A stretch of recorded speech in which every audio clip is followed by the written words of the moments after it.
La policía ha arrestado a Peter Sutcliffe, de 34 años, el asesino en serie conocido como el Destripador de Yorkshire. El primer golpe me hizo caer y luego hubo otros 4 más. En 5 años, Sutcliffe asesinó brutalmente a 13 mujeres. Al tocar el cráneo notabas que tenía fracturas múltiples. Y alegó que llevaba a cabo una misión divina. Estaba convencido de que Dios le había encomendado la misión divina de acabar con el mundo de la prostitución. Aparentemente tenía a la policía a su merced. Siempre se escabullía y siempre iba un paso por delante. Esta es la extraordinaria historia de cómo se atrapó al asesino en serie más conocido de toda Gran Bretaña. Sembró el terror en toda la comunidad.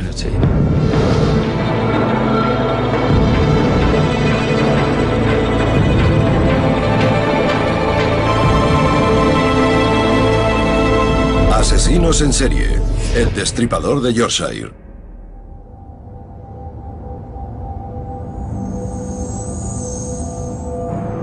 Leeds, 1975.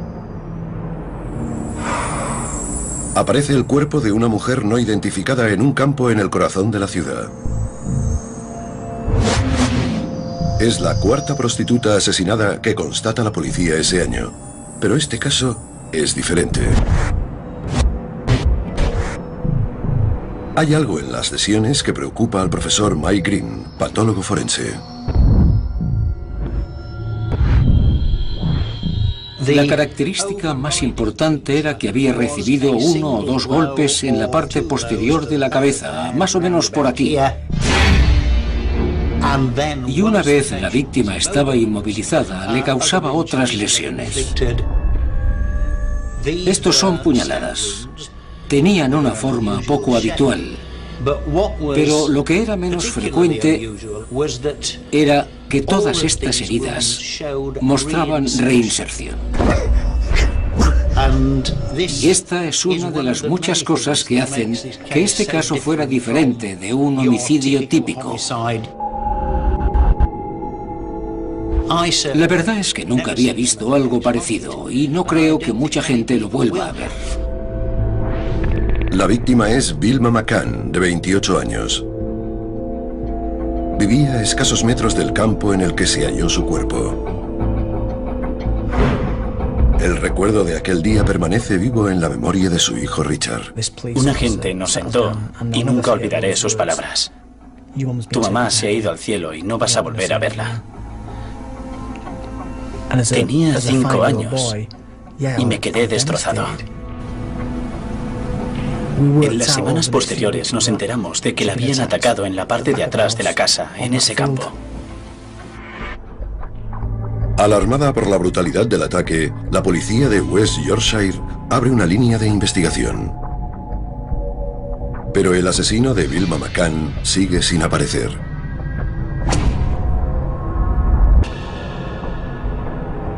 Doce semanas después, aparece otro cuerpo en los callejones de Leeds. Una carta en el interior del bolso de la mujer la identifica como Emily Jackson, de 42 años.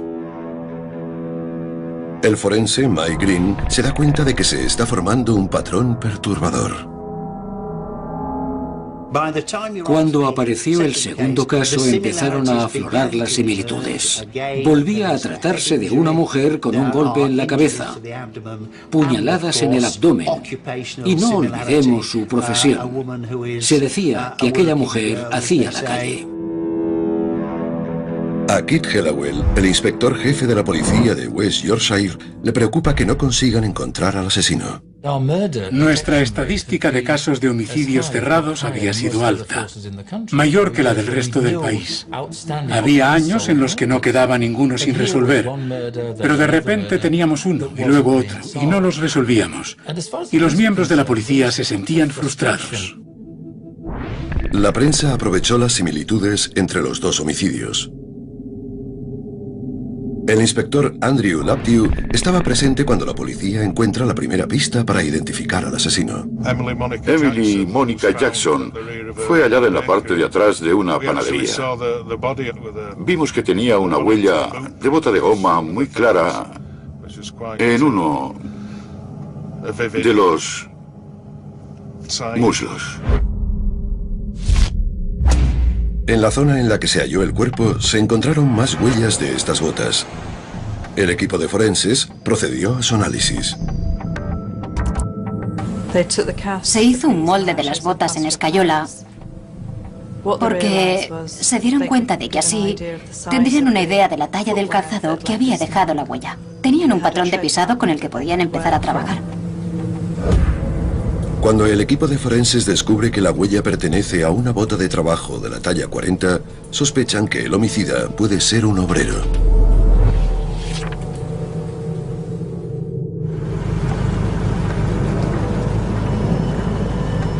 Durante un año dejan de aparecer cadáveres. El rastro desaparece y se deja de hablar de un asesino en serie. ¿Se te ocurre a dónde podemos ir?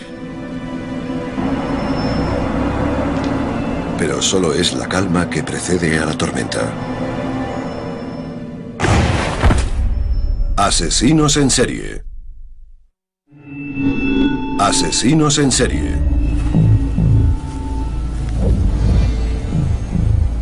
Se han hallado los cadáveres de dos mujeres asesinadas de forma sospechosamente parecida en la ciudad de Leeds. La prensa sospecha que las muertes son obra de un asesino en serie. A pesar de que se lleva a cabo una investigación policial intensiva, el agresor sigue tan esquivo como siempre. Hace un año desde que se descubrió el último cuerpo. La teoría del asesino en serie parece infundada.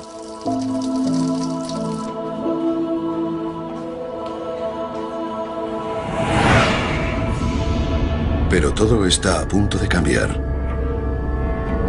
Round Hay Park, un oasis al norte de Leeds.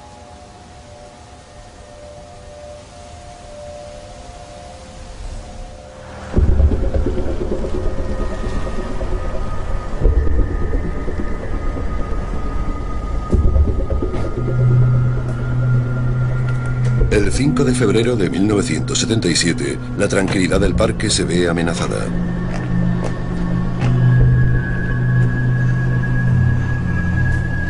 ¿Estás bien, cielo? Vamos, ¿cuánto tiempo vas a tardar?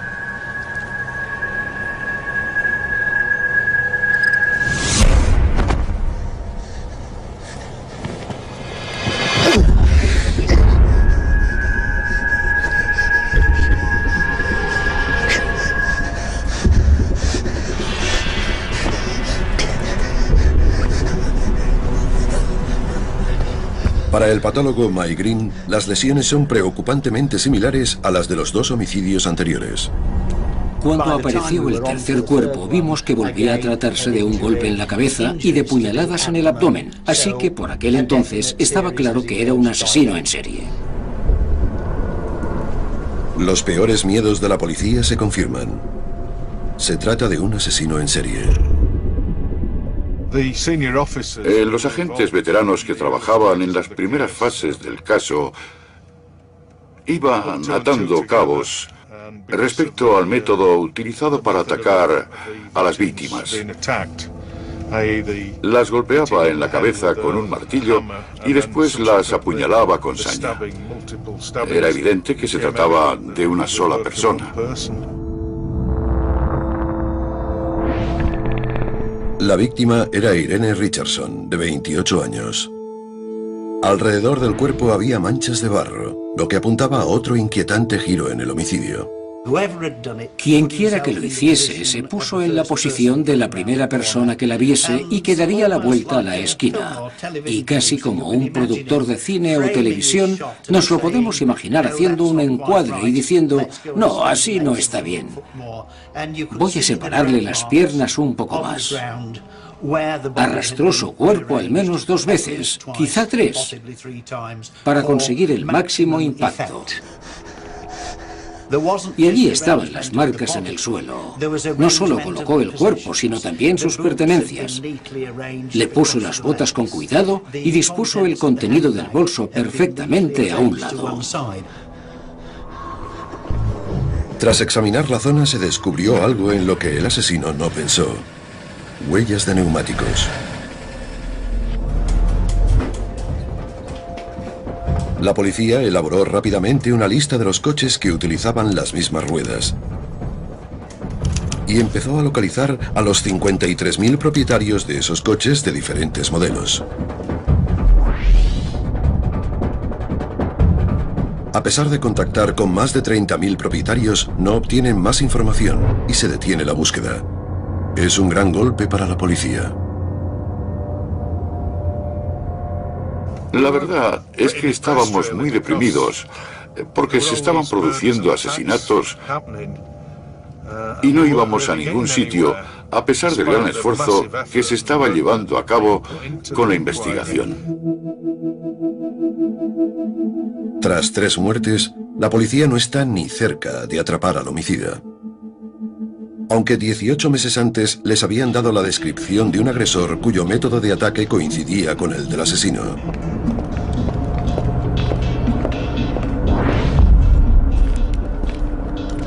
Tracy Brown, una niña de 14 años, vuelve a casa después de clase cuando se le acerca un hombre. Parecía muy tranquilo y no me daba cuenta de que debería tenerle miedo, de que debería temer a aquella persona. No me di cuenta de que estaba en una situación peligrosa. Lo que ocurre a continuación le sigue afectando, incluso 30 años después. Sentí un golpe seco. No me dolió. Fue tan fuerte que me dejó sin sentido. Me caí y cuando estaba en el suelo me volvió a golpear. Ni siquiera tuve miedo, solo recuerdo que le decía, para, por favor. Importunado por un coche que pasaba por la zona, el agresor de Tracy se da a la fuga. Aunque pasa una semana en el hospital, Tracy puede darle a la policía una descripción clara del sujeto. Tenía el pelo oscuro, tipo afro. Una barba espesa y muy oscura, complexión fuerte, ojos muy oscuros, casi negros. Pero aún con la descripción, la policía no encuentra a un sospechoso convincente.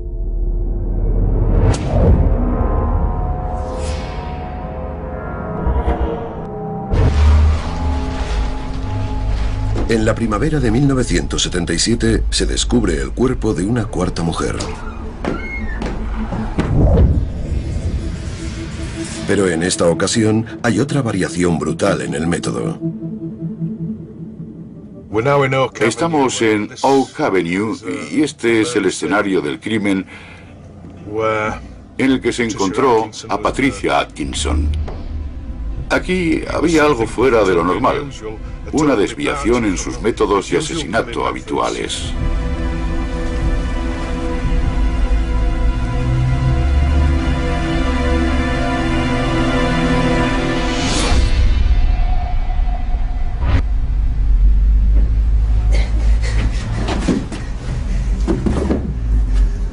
Es la primera vez que se encuentra un cuerpo en el interior. Y el ataque muestra indicios de una violencia que va en aumento.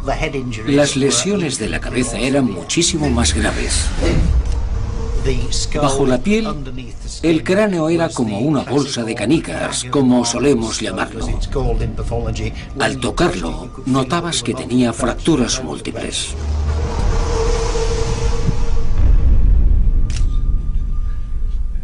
En las sábanas de la cama del piso de Patricia Atkinson, la policía descubre la huella de una bota ensangrentada que se corresponde con las huellas halladas en el escenario del crimen de Emily Jackson. Pero aparecen más pruebas.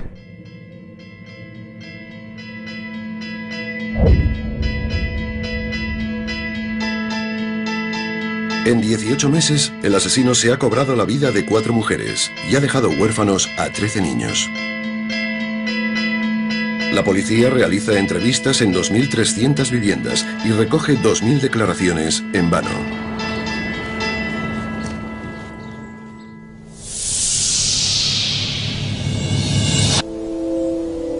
Nueve semanas después, el cuerpo de una chica de 16 años, llamada Jane McDonald, aparece en un parque infantil. Su muerte acabará por alterar la percepción pública de los asesinatos. Creo que, tanto para mí como para el resto de la sociedad, todo cambió cuando apareció Jane McDonald, porque era aparentemente una víctima inocente. Por lo que yo sé, todas eran inocentes, pero la policía y los medios lo dieron a entender porque era una niña de 16 años. Aquel hombre mataría a cualquiera. La noticia del asesinato de Jane McDonald extiende la alarma por todo el norte. Este hombre sembró el pánico en la comunidad, porque no sabíamos quién era, porque no sabíamos dónde atacaría. Todo el mundo tenía miedo.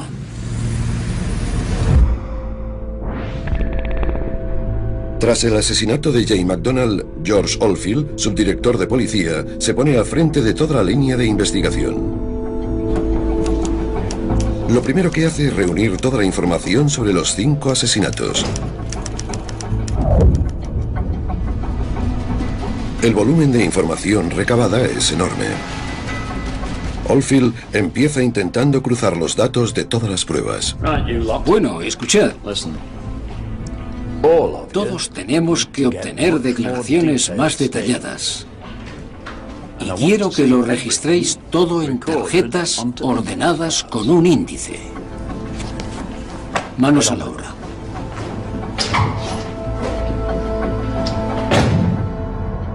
Pero el sistema de tarjetas demuestra ser inadecuado para gestionar tantos datos. Harry Ognall, abogado de la acusación, lo recuerda. Tenían tal cantidad de documentación que tuvieron que reforzar el suelo para que soportara el peso. Lo primero que hay que decir es que estaban sobrepasados por el exceso de información y no contaban con medios efectivos ni eficientes para coordinarse. La sobrecarga de información es un problema que continuará lastrando la investigación.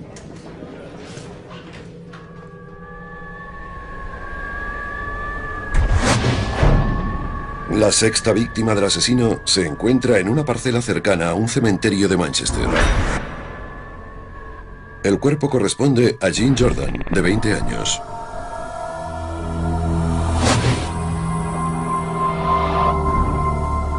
El equipo forense hace un descubrimiento crucial: huevos de mosca en las heridas. Hay ciertas moscas que prefieren poner sus huevos a la sombra y otras que prefieren ponerlos al sol. Y en lo que sería el lado del cuerpo que quedaba expuesto al sol, se encontraron huevos de mosca que prefieren la sombra. Le dije a la policía que aquel cuerpo llevaba 2 o 3 días completamente a la sombra y que lo habían sacado al exterior. La policía dedujo que el asesino había vuelto al cuerpo para buscar algo que se había dejado. La búsqueda alrededor del cuerpo se intensifica. En un jardín cercano se encuentra un bolso de mano. En un bolsillo oculto hay un billete de 5 libras nuevo. La policía creía que el asesino podría haberle dado el billete a la víctima. El billete de 5 libras se rastrea desde el Banco de Inglaterra hasta Yorkshire y la policía obtiene una lista de 35 empresas que podrían haber usado aquel billete para pagar a sus empleados. Una de ellas es TWH Clark, una empresa de transporte donde Peter Sutcliffe trabaja conduciendo un camión. Como posible receptor del billete de 5 libras, la policía interroga a Sutcliffe. Vamos a pasar por donde vivía Peter Sutcliffe. Esta es la casa en la que vivía con su mujer Sonia. La policía le pregunta a Sutcliffe dónde estaba la noche en que Jean Jordan fue asesinada. Anoche dimos una fiesta. Lo recuerdo porque acabé llevando a unos cuantos a casa. ¿Verdad? ¿Te acuerdas, no? Sí. Sutcliffe explicaría más adelante por qué la policía no dudó de su coartada. En aquel momento Sutcliffe se escapó por los pelos. Aquel fin de semana la policía había realizado 400 entrevistas y más adelante reconoció que los agentes estaban tan cansados que cualquier cosa que les hubiera dicho lo habrían creído. El fracaso de la investigación relacionada con el billete de 5 libras acaba en tragedia. Menos de 6 meses después de la entrevista con Sutcliffe, aparecen los cuerpos de Yvonne Pearson y Helen Reitcar. En mayo de aquel año, descubren a la 9ª víctima, Vera Millward, de 40 años. La prensa ya había apodado al asesino el Destripador de Yorkshire. La caza del Destripador se intensifica. Se da paso a una investigación encubierta y se anotan las matrículas de los coches que frecuentan zonas de prostitución. La policía busca coches que se localicen en 2 o más distritos. Y un nombre empieza a repetirse.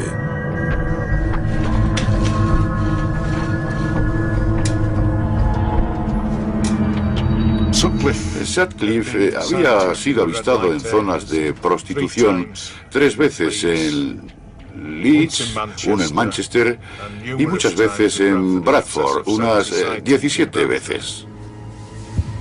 ¿Otra vez? Los invitaría a sentarse, pero... ¿Nos disculpas un momento, cariño?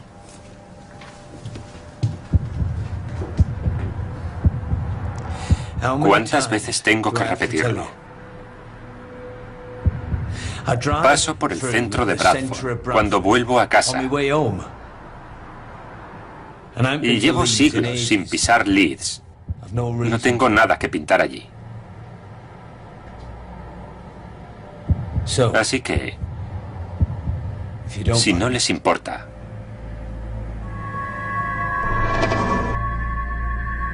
La policía no queda satisfecha con las respuestas de Sutcliffe y concierta otra entrevista. Pero cuando aparece el cuerpo de Josephine Whittaker, secretaria de una constructora, la entrevista se cancela. Parece que la operación en la zona de burdeles fracasa.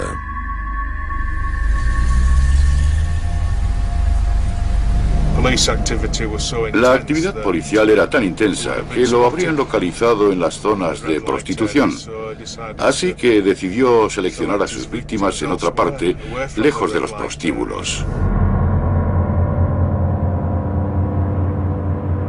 El análisis forense del escenario del crimen de Whittaker revela una huella de bota. Una zona muy gastada en la suela de la bota derecha indica que el asesino podría conducir largas distancias. Es una pista más que apunta a Sutcliffe como el asesino. Pero entonces la policía recibe una prueba aparentemente crucial y acaba siguiendo otro camino, lo que tendrá consecuencias trágicas. Asesinos en serie. En menos de 4 años, el asesino conocido como el Destripador de Yorkshire se de 10 mujeres. La policía británica lleva a cabo la mayor caza de su historia.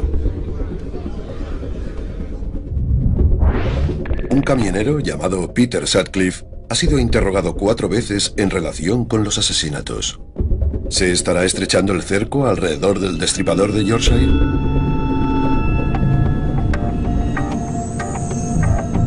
En junio de 1979, el jefe de la investigación, George Oldfield, recibe una cinta de un hombre que afirma ser el asesino. Me llamo Jack. Veo que no habéis tenido suerte para atraparme. Te tengo mucho respeto, George. Como tiene un acento típico del norte de Inglaterra, lo llaman Wearside Jack. Tienen que tomar una decisión muy importante.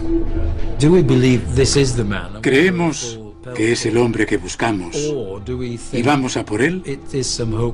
¿O suponemos que es un engaño y lo ignoramos? Llevamos 4 años esperando que haga una tontería y ya lo ha hecho. Si este imbécil cree que nos puede mandar una cinta, tomarnos el pelo y librarse de nosotros, está muy equivocado. Así que decidimos ir a por él. Y si lo hacíamos, teníamos que tomárnoslo en serio. Y eso fue lo que hizo George. El acento se convierte en una pieza clave del perfil del asesino. Esto es el criterio de eliminación. Calzado de la talla 40 o menor. Grupo sanguíneo B. Y vive y trabaja en Yorkshire. Pero no hay duda que es del noroeste.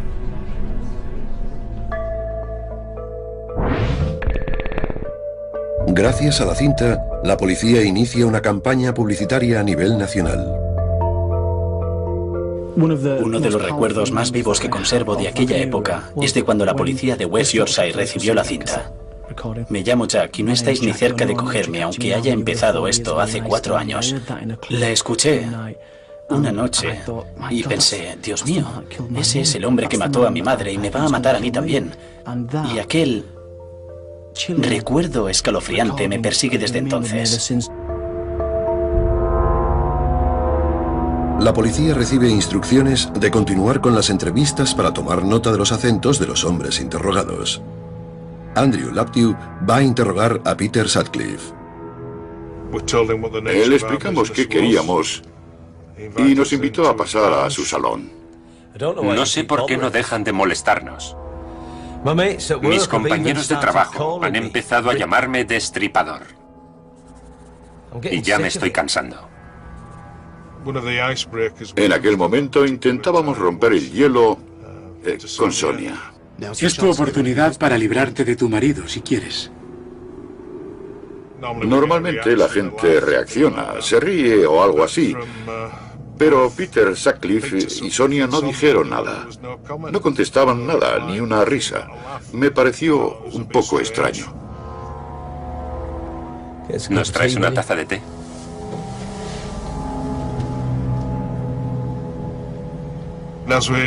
Mientras proseguíamos con la entrevista, empezamos a notar cosas raras en Peter Sutcliffe.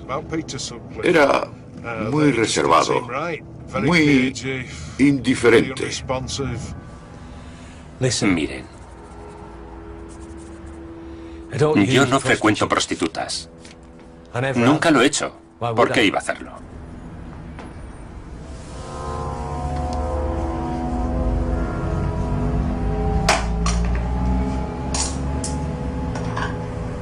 Cuando empezamos a analizarlo en profundidad, empezaron a sonar determinadas alarmas, como su aspecto, que encajaba perfectamente con la descripción.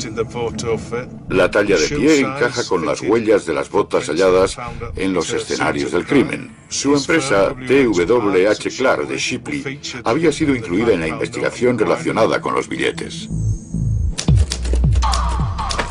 Laptew redacta su informe y lo entrega a su superior. Pero se queda asombrado con su reacción. Lo descartó al momento. Me quedé hecho polvo, pero no porque me viera rechazado, sino por la forma en que lo hizo, dejándome quedar como un idiota, y aquello fue lo peor. Y supongo que la razón fundamental para rechazar mi informe era que el sospechoso no tenía acento del noroeste. No todo el mundo está convencido de que la voz corresponda al destripador. George Oldfield vino a la granja a ponerme la cinta. Recuerdo que la escuché y le dije, no es él. Intenté convencerle de que tenía acento de Yorkshire y de que se estaba centrando en alguien del noroeste. Parecía frustrado y pensé que era porque no le estaba diciendo lo que quería oír. Con Sutcliffe descartado como sospechoso, no tarda mucho en aparecer otro cuerpo. El 2 de septiembre de 1979, el asesino vuelve a la carga. Esta es la zona de Bacchus Grove, donde encontramos a Barbara Leach, una estudiante de la Universidad de Bradford. La agredió, la apuñaló y la dejó tirada en un callejón, en un nicho normalmente reservado para los cubos de basura.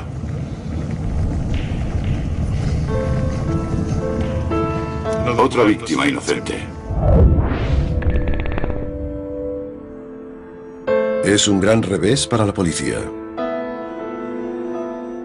Si eres agente de policía y ayudas y quieres a una comunidad, te preocupas, formas parte de ella y compartir todo aquel dolor fue horrible.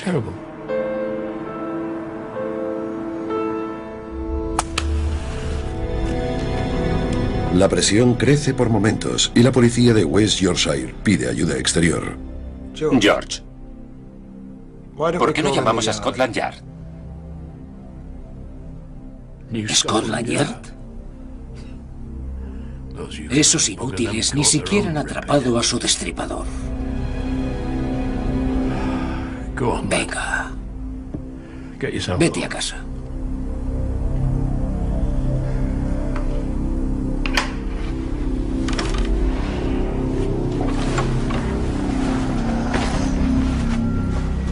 A George Oldfield, aquella enorme responsabilidad le estaba pasando factura. La enorme cantidad de información que recibía era extraordinaria y era imposible que una sola persona lo soportara. Creo que trabajaba en el caso 24 horas al día. La investigación ha perdido el rumbo. Oldfield es destituido de su cargo y las cintas de Weird Side Jack quedan descartadas.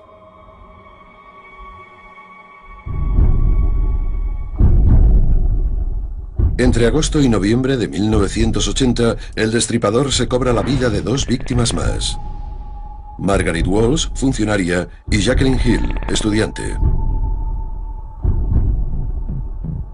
6 de los mejores policías del país acuden para ayudar con la investigación.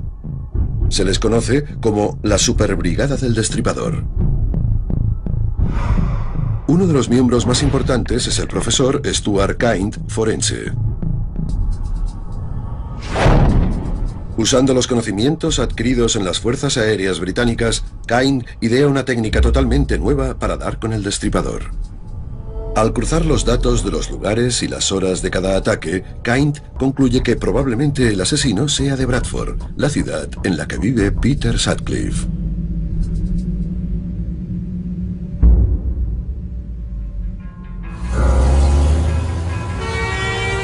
El perfil geográfico de Kind lleva a la policía un paso más cerca de Sutcliffe.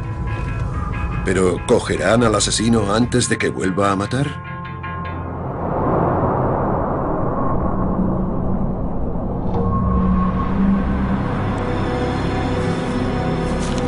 El 2 de enero de 1981, el sargento Robert Ring y el agente Robert Heights hacen un control rutinario en una zona frecuentada por prostitutas.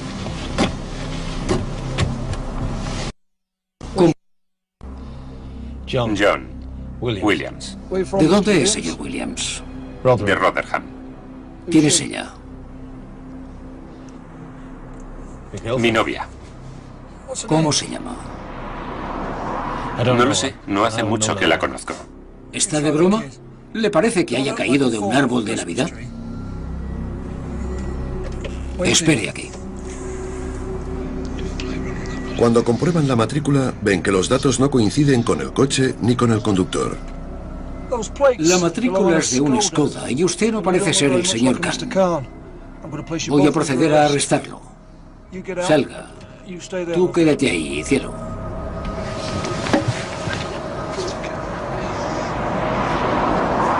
¡Alto! ¿A dónde cree que va? ¡Vuelva aquí! Voy al baño. Puede ir ahí, donde pueda verlo. Olvídelo. Lo llevaron a comisaría y allí empezaron a sospechar que igual no era un cliente, sino que podía ser el auténtico destripador. Al día siguiente, la brigada del destripador interroga a Sutcliffe. Llevé a 3 personas a su casa. Me ofrecieron 10 libras por llevarlos y lo hice. Y solo me gasto el dinero con una prostituta cuando voy a Sheffield. Creía que había dicho que no frecuentaba prostitutas. Yo no. Quería decir que No me acuesto con ellas. Solo hablamos de los problemas que tengo en casa. ¿Me está diciendo que nunca se ha acostado con una prostituta? ¿Cuántas veces? El aspecto de Sutcliffe, la talla de pie y su zona de residencia coinciden con el perfil del sospechoso, pero sin pruebas sólidas, Sutcliffe saldría bajo fianza. ¿Conseguiría librarse una vez más de la policía? Asesinos en serie. Salga. Tú quédate ahí, cielo. Tras haber sido sorprendido con una prostituta en las afueras de Sheffield, Peter Sutcliffe es interrogado por la brigada del Destripador. Solo me gasto el dinero con una prostituta cuando voy a Sheffield. Es la 9ª vez que lo interrogan en relación con los asesinatos. Pero a menos que encuentren una prueba de peso, tendrán que dejarle marchar.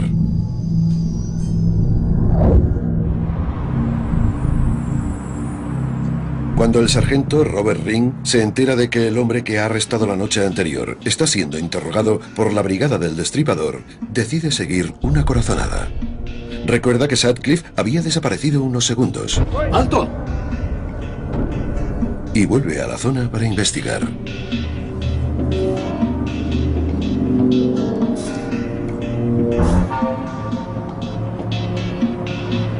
Resulta ser una decisión de vital importancia. La policía le muestra a Sutcliffe sus hallazgos. Creo que os estáis acercando. ¿A qué? Al Destripador de Yorkshire. ¿Qué pasa con el Destripador de Yorkshire?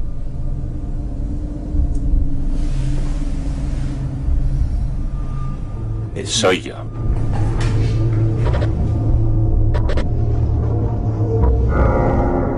Sutcliffe me dijo que en aquel momento, milagrosamente, Dios le había dicho que contara la verdad, que su misión había terminado. Esa fue la versión de Sutcliffe. Quiero contaros lo que he hecho. Me alegro de que haya acabado. De repente nos sacamos un gran peso de encima. Nos sentimos liberados, porque por fin había terminado todo aquello. Habíamos atrapado a aquel hombre y habíamos cerrado un capítulo. Estábamos eufóricos. Cuando me enteré de que Peter Sutcliffe era el Destripador de Yorkshire, se hace muy difícil describir cómo me sentí. Pero fue como una puñalada en el corazón, para ser sincero. Yo había interrogado a Sutcliffe, pero él había seguido matando a mujeres, y eso es algo con lo que tendré que cargar el resto de mi vida. Al fin la comunidad podía descargar su furia contra el asesino. El hombre arrestado en relación con los asesinatos del Destripador de Yorkshire se llama Peter Sutcliffe y es un camionero de Bradford. ¡Muere! ¡Muere! ¡Muere! ¡Muere! La gente estaba encolerizada, furiosa. Sus emociones afloraban en el juzgado, en las calles. El 29 de abril de 1981 comienza el juicio contra Sutcliffe en Old Bailey. A pesar de haber confesado sus crímenes, Sutcliffe alega que los crímenes no fueron premeditados para eludir responsabilidades. La tesis de Sutcliffe, si es que puede llamarse así, era que había tenido una experiencia en el cementerio de Bingley mientras contemplaba la lápida de la tumba de un polaco. En aquel momento recibió un mensaje de Dios que le encomendaba la misión divina de asesinar prostitutas. Los implicados en la investigación tienen otra opinión al respecto.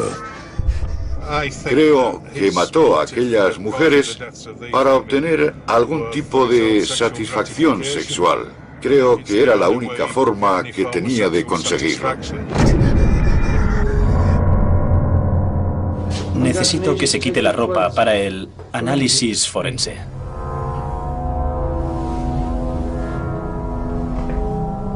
La idea de que Sutcliffe es un depredador sexual queda reforzada con la extraña prenda que llevaba en el momento de su detención.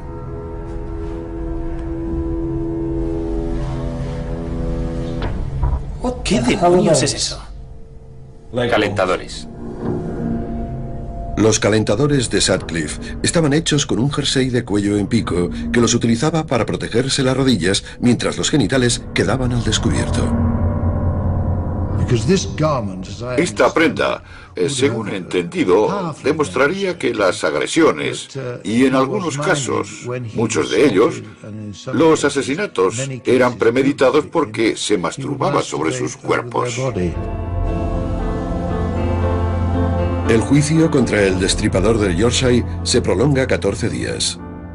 La exoneración de responsabilidad fue denegada y el jurado lo declaró culpable de 13 casos de homicidio. Sutcliffe es condenado a 20 cadenas perpetuas. Creo que todo el país quería que fuese condenado, encerrado de por vida. Y sospecho que a gran parte de la población, especialmente en Yorkshire, le hubiera gustado verlo colgado. Y eso era lo que yo pensaba, que deberían haberlo colgado. Pero para la policía, la euforia no dura demasiado. Aparece un informe que ridiculiza los 5 años que la policía había dedicado a la investigación.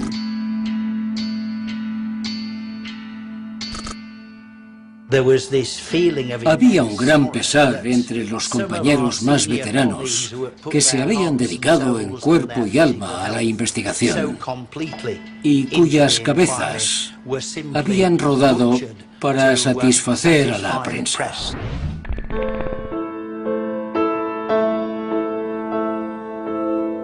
El informe acaba definitivamente con la carrera de George Oldfield. 2 años después de jubilarse, Oldfield fallece con solo 61 años.